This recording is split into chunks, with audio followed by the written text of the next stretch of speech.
오늘은 사도행전 17장에서 19장까지 읽겠습니다. 사도행전 17장은 데살로니가와 베레아와 아데네서의 전도사역 이야기입니다. 바울은 데살로니가에 있는 유대인의 회당에서 새 안식일에 성경을 강론하며 그리스도를 전합니다. 많은 사람들이 믿지만 여전히 많은 유대인들이 적대합니다. 결국 바울과 실라는 베레아로 가게 됩니다. 베레아 사람들은 신중했습니다. 바울이 전한 말씀을 받고 정말 그러한가 하여 날마다 성경을 살폈습니다. 바울이 베레아에 있다는 소식을 듣고 데살로니가에 유대인들이 찾아와 소동을 피웁니다. 바울만 그곳을 떠나 아덴으로 가게 됩니다. 우상이 가득한 아덴에서 바울은 날마다 사람들과 만나 변론합니다. 바울은 그들의 종교성에 호소하면서 만물을 지으신 하나님과 죽은 자를 다시 살리시는 하나님을 전합니다. 어떤 이는 조롱하고 어떤 이는 귀를 기울입니다. 복음으로 말미암아 소동이 곳곳에서 일어납니다. 복음은 예의와 윤리에 관한 규범이 아니라 생명과 죽음에 관한 소식입니다. 그러므로 바른 복음이 전해지면 두 가지 반응이 크게 일어날 수밖에 없습니다. 생명의 소식을 들은 자들은 기쁨의 소동을 일으킬 것이고 죽음의 소식을 들은 자들은 분노의 소동을 일으킬 것입니다. 복음은 사람의 마음과 삶을 크게 흔듭니다. 참된 복음은 그렇습니다. 사도행전 17장 읽겠습니다. 바울과 실라는 얌비볼리와 아볼로니아를 거쳐 데살로니가로 갔다. 거기에도 유대인의 회당이 있었으므로 바울은 늘 하던 대로 회당에 가서 3번의 안식일에 걸쳐 성경을 펴놓고 설교를 하였다. 메시아의 고난과 부활에 대한 예언을 설명하고 예수가 메시아이심을 증명하였다. 청중 가운데 여러 사람이 감동을 받고 신도가 되었다. 많은 경건한 헬라 사람과 그 도시의 귀부인들도 신도가 되었다. 그러나 이것을 시기한 유대인 지도자들이 거리에 불량배들을 모아 폭동을 일으키게 하였다. 폭도들이 바울과 실라를 끌어내어 시의회에 처벌받게 하려고 야손의 집을 습격하였다. 폭도들은 거기서 2사람을 찾아내지 못하자 그 대신에 야손과 신도 몇 사람을 끌고 의회로 가서 아우성을 쳤다. 세상을 온통 뒤집어 놓은 바울과 실라가 이곳에도 왔는데 야손이 그놈들을 자기 집에 맞아들였어. 그놈들은 모두 가이사 대신에 예수라는 다른 왕이 있다고 선전하고 다니는 반역자들이요. 이 말을 들은 시민과 치안관들은 이 일을 처리하는 일로 한때 떠들썩하였으나 보석금을 받고 그들을 놓아주었다. 그날 밤으로 신도들은 서둘러 바울과 실라를 베레아로 보냈다. 베레아에 닿자 2사람은 늘 하던 대로 그곳 회당에 가서도 설교를 하였다. 베레아 사람들은 데살로니가 사람들보다는 훨씬 마음이 트여 있어서 기쁜 마음으로 설교를 들었다. 그리고 바울과 실라가 가르치는 말이 진실인지 알고자 날마다 성경을 연구하였다. 그리하여 많은 사람이 믿게 되었는데 그 중에는 헬라의 상류계급 귀부인들과 남자들의 수도 적지 않았다. 데살로니가에 있는 유대인들은 바울이 베레아에서 전도하고 있다는 말을 듣고 거기까지 몰려와서 소란을 피웠다. 신도들은 급히 다시 바울을 해변으로 피신시켰다. 그러나 실라와 디모데는 그대로 그곳에 남아 있었다.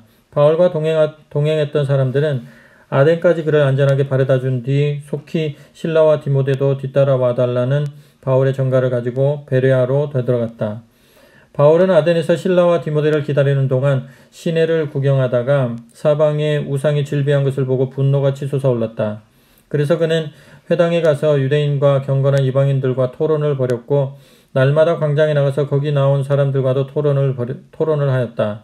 바울은 또 에피크루스파와 스토아파의 철학자들과도 토론을 하였다. 그러나 바울이 예수와 그분의 부활에 대한 말을 하면 이 사람이 꿈을 꾸나 보군 하거나 다른 사람의 신을 믿으라고 강요할 작정이군 하고 말하는 이들이 대부분이었다. 그들이 바울을 아레오바고 광장으로 데리고 가서 말하였다. 그 새 교훈에 대해 말해보시오.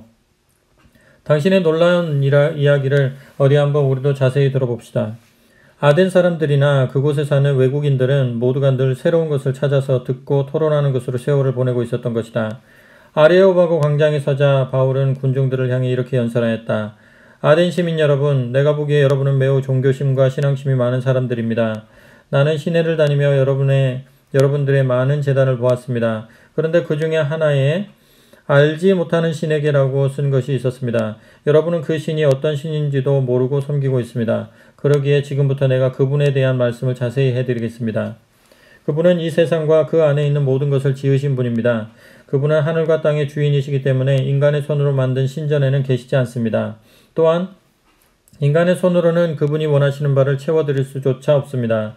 왜냐하면 그분은 필요한 것이 하나도 없으시기 때문입니다.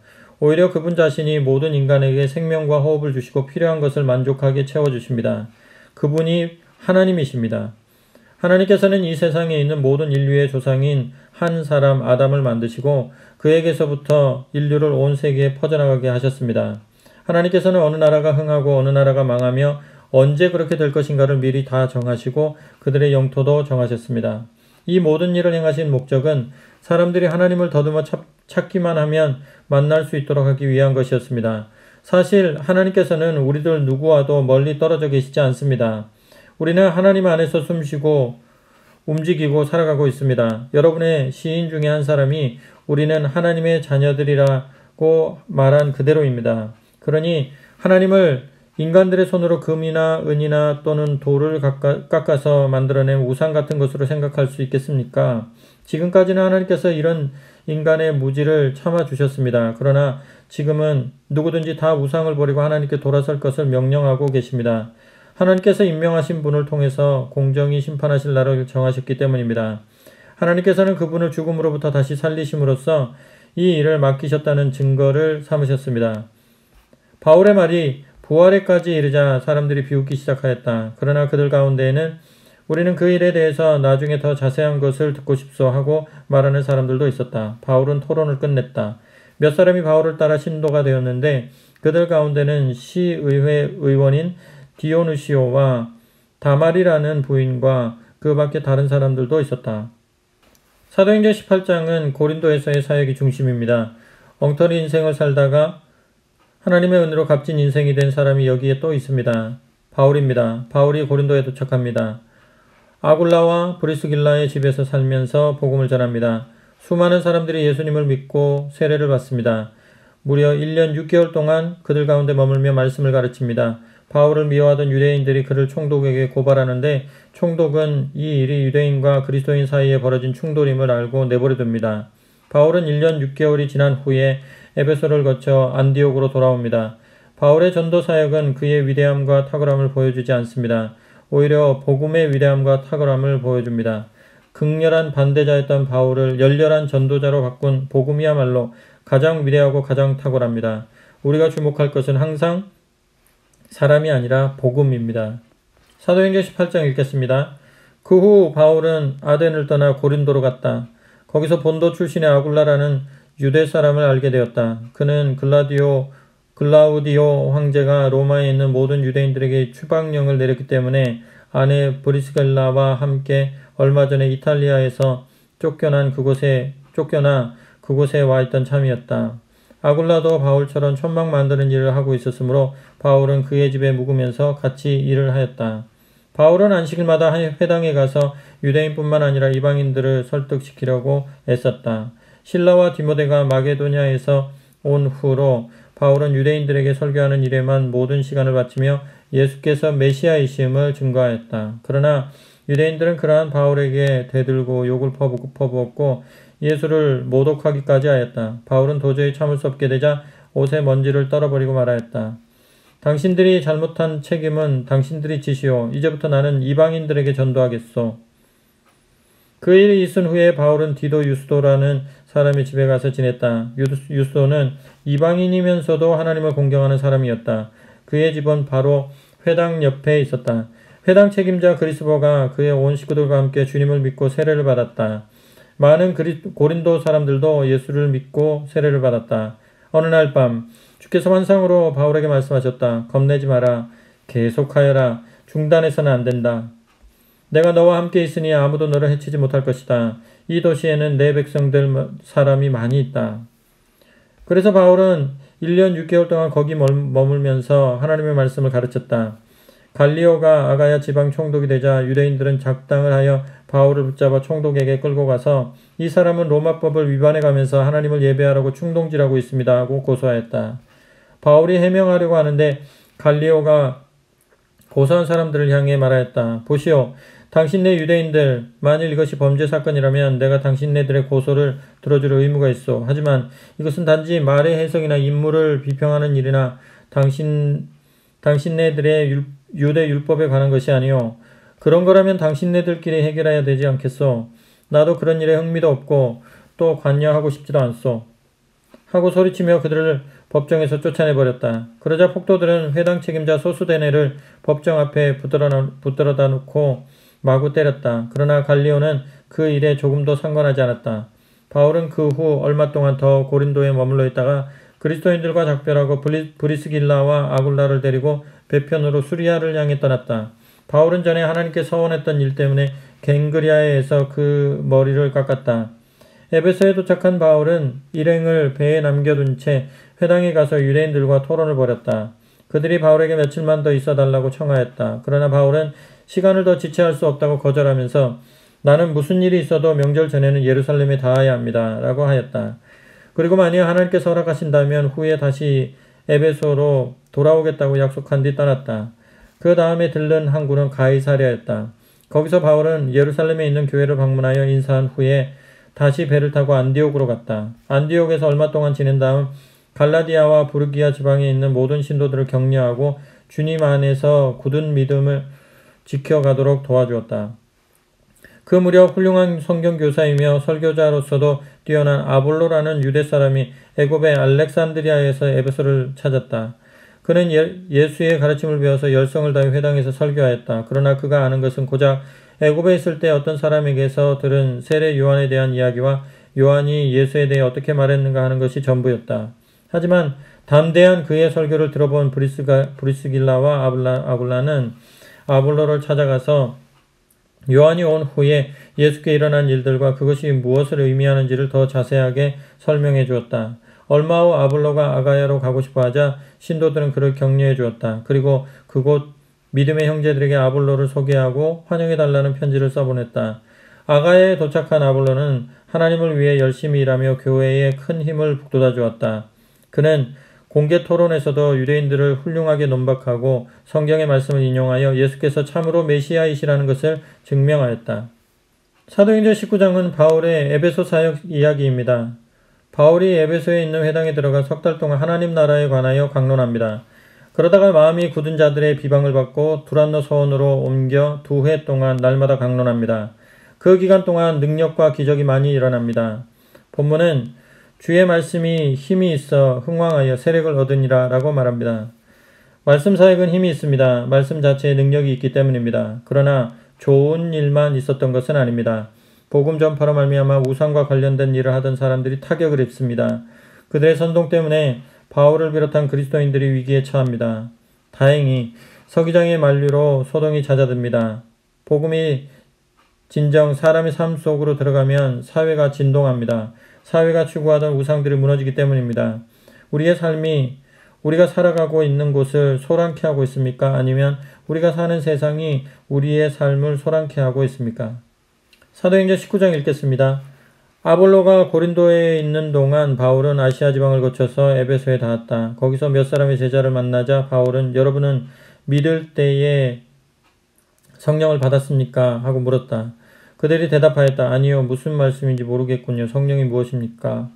그렇다면 여러분은 세례를 받을 때 어떤 신앙 고백을 하였습니까? 바울이 다시 묻자 세례 요한이 가르친 것을 고백하였습니다. 하고 대답하였다. 그러자 바울은 요한의 세례는 죄를 떠나서 하나님께로 돌아오는 결의를 나타내는 것이므로 그의 세례를 받은 사람은 요한이 말한 대로 나중에 오신 예수를 믿는 게 당연한 일이라고 말하였다. 그들은 이 말을 듣고 곧 주 예수의 이름으로 세례를 받았다. 바울이 그들의 머리에 손을 얹자 성령이 그들에게 임하셔서 그들은 방언과 예언을 하기 시작하였다. 그 자리에 참가한 사람은 모두 12사람쯤 되었다.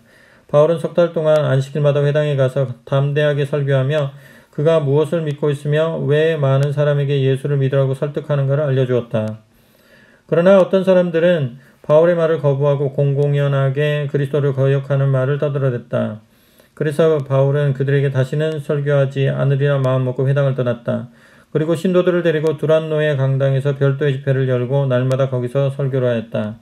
그렇게 2년이 지나자 아시아 지방에 사는 사람들은 유대인이나 이방인이나 할 것 없이 다 주님의 복음을 듣게 되었다.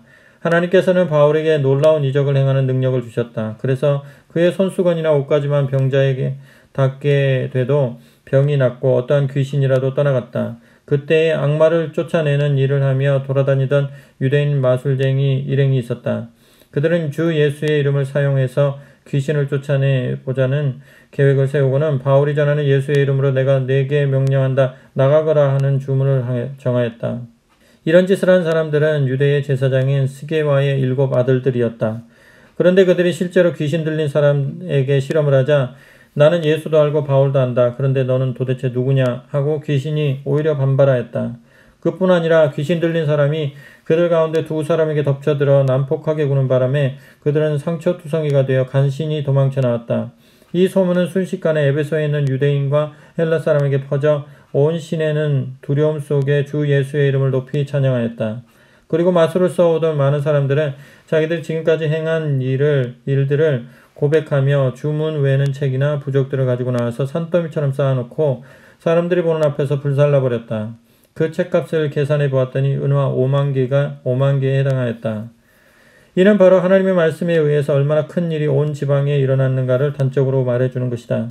그 후 바울은 예루살렘으로 돌아가기 전에 우선 마게도냐와 아가야를 거쳐서 가리라고 마음먹고는 그곳에 들렀다가 로마로 가야겠다고 중얼거렸다.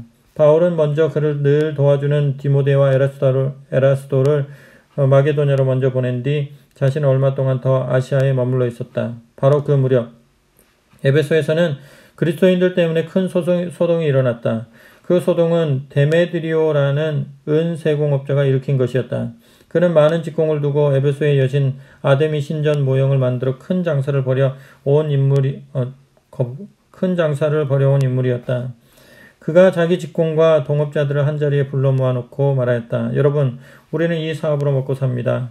그런데 여러분이 이미 듣고 본 바와 같이 저 바울이라는 작자가 손으로 만든 것은 신이 아니라고 많은 사람들에게 떠벌리고 다니는 통에 우리의 장사는 이제 말이 아닙니다.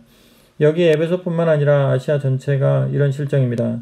물론 나는 이런 형편에서 우리 사업에 대한 전망이나 수입이 줄어든다는 것만을 말하려는 건 아닙니다. 이대로 가다가는 위대한 여신 아데미 신전이 그 영향력을 잃게 되고 이 아시아 지방은 말할 것도 없고 세계 모든 사람들이 장엄한 여신 아데미를 잊어버리게 될 것입니다. 이 연설을 들은 사람들은 화가 머리끝까지 치밀어 에베소의 여신 아데미는 위대하다 하고 소리지르기 시작하였다. 시가에는 대혼란이 일어났다. 사람들은 바울과 함께 다니던 가이오와 아리스다고를 재판에 붙이려고 강제로 끌고 원형극장으로 몰려갔다.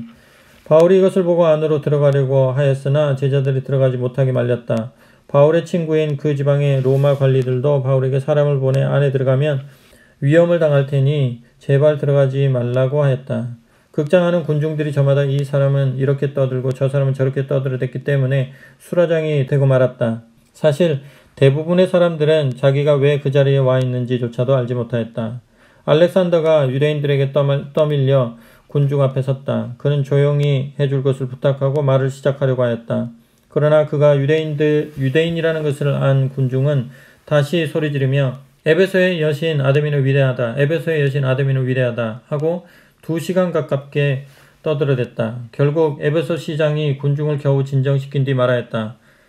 에베소 시민 여러분, 에베소가 위대한 여신 아데미와 하늘에서 내려온 신상을 숭배하는 도시라는 것은 누구나 다 아는 일입니다.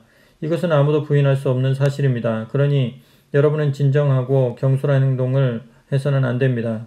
여러분들이 여기에 데리고 온 이 2 사람은 여신의 신전에서 무엇을 훔쳐내지도 않았고 또 여신을 모독한 일도 없습니다. 만일 데메드리오와 직공들이 이 2 사람을 고소할 생각이 있으면 법정이 열려 있으니까 재판관들을 찾아가십시오. 그러면 즉시 처리해 줄 것입니다. 법적인 절차를 밟아서 진행해 주시기 바랍니다. 만일 그 밖에 또 다른 불평이 있으면 정기 시의회에 내놓으면 됩니다. 오늘의 이 소동은 정당한 이유가 한 가지도 성립되지 않기 때문에 만일 로마 정부로부터 문책이라도 당한다면 대답하기가 곤란합니다. 그러고 나서 시장이 군중을 해산시키자 그들은 다 흩어졌다. 아멘.